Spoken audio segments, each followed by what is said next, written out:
C'est un best-seller. Alors, vous êtes Pour ne jamais être malade. chirurgien, cancérologue. Oui. Vous enseignez À à la Montpellier. faculté de médecine de Montpellier. Et comme Sophie, je suis également très sensible aux problématiques liées à l'alimentation, comme tous les sportifs. Et alors là, j'ai lu dans votre livre l'idée que si nous donnons de bons aliments à notre corps, nous avons le maximum de chances de rester en excellente santé. Et vous dites que l'alimentation est la première médecine. Pas la troisième, la première. Première médecine. Hippocrate le disait Oui. 500 ans avant notre ère. Ouais. Que ton aliment soit ton médicament. Et on est en train de démontrer scientifiquement que c'est la vérité. C'est quand même pas mal. Et alors, Il a vous fallu du tordez temps. le cou, et ça me fait plaisir, à tous les régimes bidons qu'on voit à longueur de magazines. Business. Et vous dites les régimes à éviter car dangereux. Car Dieu sait, quand on ouvre les magazines, s'il y en a des régimes. Bah, il y a le Ducamp dernier qui fait régime est le Ducon. meilleur, etc. Ducamp, je l'appelle Ducon. Hyper dangereux. Le régime du con. Oui, voilà. Pourquoi? Parce Hyper que Si vous protéine, nous regardez, hyper dangereux. professeur, si vous nous regardez, professeur Ducamp, il vous donne des C'est pour protéines. rire. Et si vous avez des cellules qui vont pas bien sur la prostate, c'est le meilleur moyen pour les faire croître. très bien. Ou le sein ou la prostate. Bon. Parce que des cancers du sein et de la prostate, nous n'en manquons pas. Alors, Ducamp, c'est fait. Alors, vous Dégagé. à dégager. Vous dites l'obésité Oui. augmente les risques de diabète, des cancers, les maladies auto-immunes, mais notre environnement est devenu obésogène. Et vous dites que chaque année, en Europe, le chiffre est incroyable. 300 000 personnes meurent prématurément de l'obésité.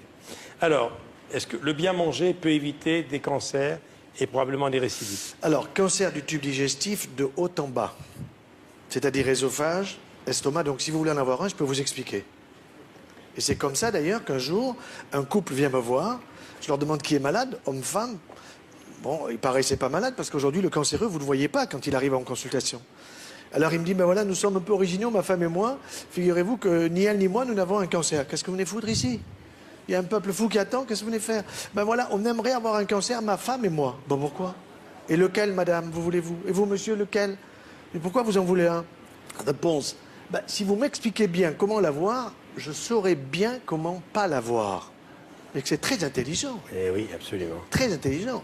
Et donc, à partir de là, si vous voulez, je peux donner une explication pour avoir un cancer de l'ésophage en fumant, en buvant ou en prenant des boissons bouillantes, ou bien pour avoir un cancer du côlon en ne mangeant pas de fruits et en se gavant de produits laitiers, des choses comme ça. Alors, produits laitiers, vous dites, mais surtout l'excès de viande rouge. Excès de viande rouge. Parce que vous dites une chose incroyable, c'est que la mortalité par cancer, écoute ça, Sophie, est réduite de 40% chez les sujets végétariens. Absolument. 40%. Alors, un végétal, il faut avoir une orientation végétarienne, c'est-à-dire plus de végétal et moins de produits animaux. Moins de produits qui acidifient et plus de produits qui alcalinisent le corps. Vous dites également que les laitages de vache ne sont pas faits pour l'homme. Bah non. C'est évident. C'est-à-dire que le lait de la vache, c'est pour le veau. Seulement, on ne met pas le veau sous la vache, on met le petit humain. Et vous savez qu'un veau, après sa naissance, il prend 365 kilos en une année. C'est-à-dire 1 kilo par jour. Alors que vous, ou moi, ou Sophie, en une année après la naissance, nous avons pris 5 kilos avec le lait de maman. C'est le meilleur. Trop de Bien. calcium dans les produits laitiers.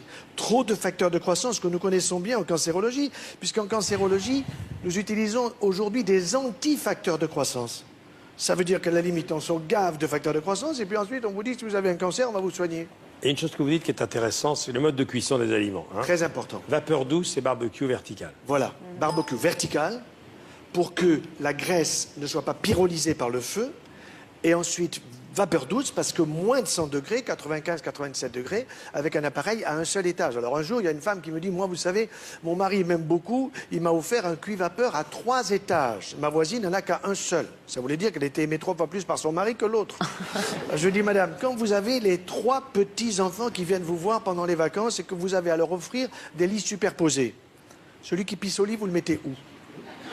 Alors elle réfléchit et elle me dit, je le mets en bas. Ben, bien sûr, sinon il arrose les frères. Eh bien, avec vos 3 étages, le 3, il arrose le 2, le 2, le 1. Qu'est-ce que je fais des 2 étages? Passez-les à la voisine. Les fruits frais, c'est bon? Excellent, mais bio. Mais bio de proximité. C'est J'aime bon bien pour la le Chine. vieillissement? C'est bon pour le vieillissement, pour éviter le vieillissement. Oui. Pour ne éviter. pas avoir, voilà, pour ne pas avoir trop de vieillissement et éviter l'Alzheimer. Cancer aujourd'hui, dimanche 21, c'est la journée contre la maladie de l'Alzheimer aujourd'hui. Ah oui? Nous sommes dimanche. Hein. D'accord. Ben moi, je peux aider à en avoir un. Alzheimer. Cerveau de veau, pas de problème. Vous gavez de produits laitiers. Vous voulez avoir une prostate de 100 mm, 100 cm3, vous vous gavez de produits laitiers. Il y a des hommes qui viennent à la consultation, ils me disent voilà, ma prostate, j'arrive pas à pisser, je me pisse dessus, etc. Montrez-moi, je vois le dossier, 100 cm3. Monsieur, vous avez une prostate de veau. Il faut que je vérifie, moi. Dites-moi, ok, en France, sérieusement, pour la journée d'Alzheimer qui est aujourd'hui, 855 000 personnes souffrent de cette maladie et 600 nouveaux cas par jour. Alors vous savez quels sont les premiers signes? Et ça, c'est important que nous puissions le dire aujourd'hui. Le premier signe, c'est la perte du goût et la perte de l'odorat. C'est les premiers signes d'Alzheimer? Tout à fait. Les premiers, si vous voulez, les papilles de la langue, vous les refaites tous les 10 jours. Si je les fais travailler. Ça veut dire, si dans mon palais des saveurs, qui est situé entre mes deux oreilles, je sais utiliser ce palais des saveurs en gardant les aliments, en les mastiquant, en les arrosant de salive, puisque j'arrive à fabriquer jusqu'à 1 litre de sang de salive. Or, les gens, qu'est-ce qu'ils font? Ils font comme les toutous. 1, 2, 3, 4 et ils avalent. Et la perte d'odorat est un signe également? Alors la perte de l'odorat est un signe également. Donc ce qui est important, c'est de stimuler son odorat. Et je dis aux hommes, quand vous offrez des roses à votre femme, si elles ne sont pas bio, vous êtes nuls. Parce que bio, elles sentent la rose. Vous mettez une rose non bio sous le nez et à ce moment-là, on vous dit, je ne sais pas ce que c'est, sauf si vous avez si vous la regardez. Est-ce que le stress conduit à la malbouffe? Oui, le stress conduit à la malbouffe parce que quand vous êtes stressé, vous caressez votre estomac. Alors, vous le gavez de produits que vous mastiquez pas, et à ce moment-là, vous vous retrouvez avec, évidemment, un surpoids très net. Est-ce que le petit déjeuner constitue toujours le repas le plus important de la journée? Non, un des repas? Non, oui, un des repas. Le petit déjeuner doit être pris dans de bonnes conditions. Il faut avoir une boisson, il faut manger un fruit à tous les petits déjeuners. Si un yaourt, non? Mais non, c'est du laitage. Vous savez quand est-ce que je le prescris? Non. Vous savez quand est-ce que je le prescris? Non. Vous m'avez jamais écouté encore. La veille du départ dans l'au-delà. Le yaourt? Oui. Oh ben, on va reculer un peu. Alors. On va attendre un peu. Dites-moi, le petit déjeuner, pain grillé, miel, qu'on nous donne maintenant? Alors du thé, du thym, du romarin. Tout ça, c'est bien. Au chocolat. Oui. Bio. Bon. Et concentré.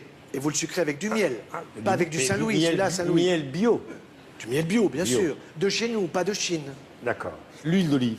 Excellent pour la santé, parce que vous avez dedans de la vitamine E, à la fois pour la fécondité et pour éviter le vieillissement. Excellent pour la santé. Le poisson, c'est bien? Poisson, c'est bon, mais cuisson à la vapeur douce pour éliminer les métaux lourds, parce que malheureusement, les mers ne sont pas très propres. Steak frites à éviter?